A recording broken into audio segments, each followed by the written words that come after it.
going to be a tofu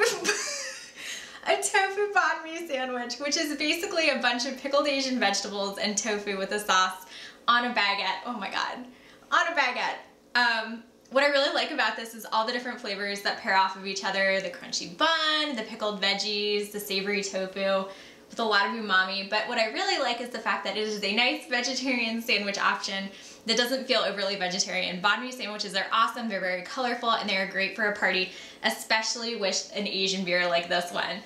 So for today's recipe, if you want to see how to put together your own tofu banh mi sandwich, beer included, just keep watching. Good? Yeah. Good.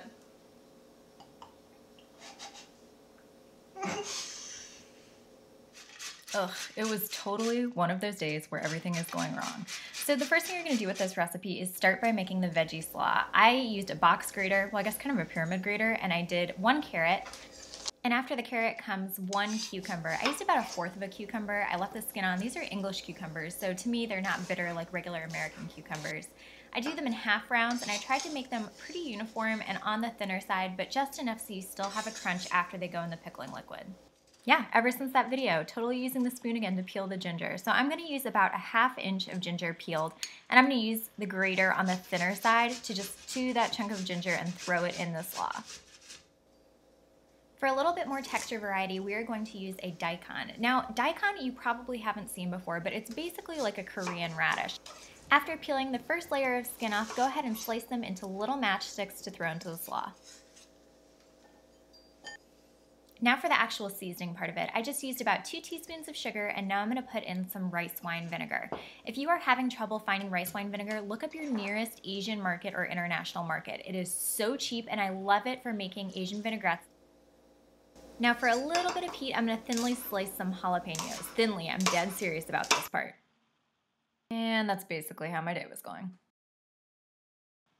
So just grab a quick drink of beer, move on, pretend it didn't happen, and add the thinly sliced seeded jalapeno to the slaw. Set the slaw aside and let the vinegar do its magic, and next we are going to build the sauce that goes with the tofu. I added a little bit of low sodium soy sauce, and now I'm adding fish sauce. Oh my gosh, fish sauce smells disgusting on its own, but it is amazing with everything else, so please put it in, just regardless of how you think it smells. The secret ingredient here for me is sweet chili sauce. We go through so much sweet chili sauce in our house. It is amazing with everything. Now we're going to shake in a little bit of cornstarch. Now you may be thinking, doesn't cornstarch clump if you add it to liquids like that? But that only happens if the liquid is hot. So in a cool liquid like this, it's totally fine. And once we bring it to a boil with the brown tofu I've already done, it is going to be thick and amazing and glorious. Okay, one last step. So I'm going to go ahead and slice some green onions to add to the bun. I cut these kind of the wrong way. I really should have left them whole and toasted them first and then left the squishy insides beautiful. But I'm going to top it with a little bit of mayonnaise on both sides.